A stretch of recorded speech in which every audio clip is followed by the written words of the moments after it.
Kag sa number 1, isa ka taga-Cadiz nga manugpakasal sa madason nga bulan ang nakibot sa nga nagkuha siya sa Senomar. Sa record sang Philippine Statistics Authority, ginkasal na siya sa nagligad nga tuig sa isa ka Indian national. May report si Romeo Subaldo.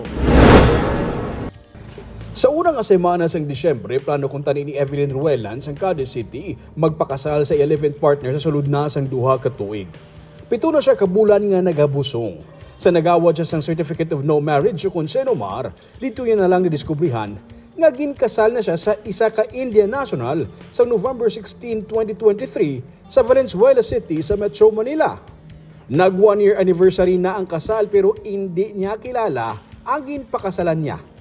Pero ang tanan nga mga importante nga mga detalye parte sa iya, ginkopya, pati ngalan sang iya mga ginikanan. October 15, nagabot akong Senomar. Tapos, pagka nag-request kami sa marriage contract, kaya mo dito na manabalaan nga, kasado na ko gali.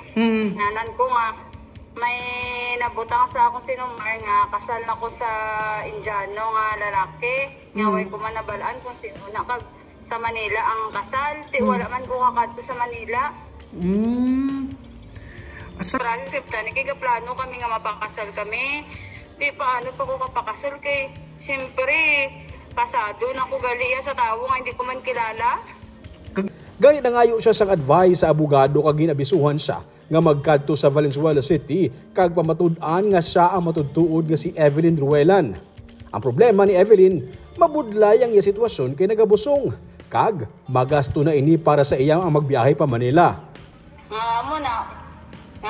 Kinahanglan man dyan pa naman dito nga lokiton to sa Caloocan, kagkatoon sa Valenzuela para maano na ilang kasal nga gapa mapatuod ba lang hindi na ako kag tapos mga kami bulig dubat dito sa Pau sa Manila. Di nga akong sabat nang okay mananatani pero wala kami sa kwarta kasi syempre pigado lang kami mo. Di mabata pa ko, gaano lang kami nga mapakasal kay siyempre, mabata ko, kabudlay na subong magiho, balang hindi kakasal sa ospital, mag-process.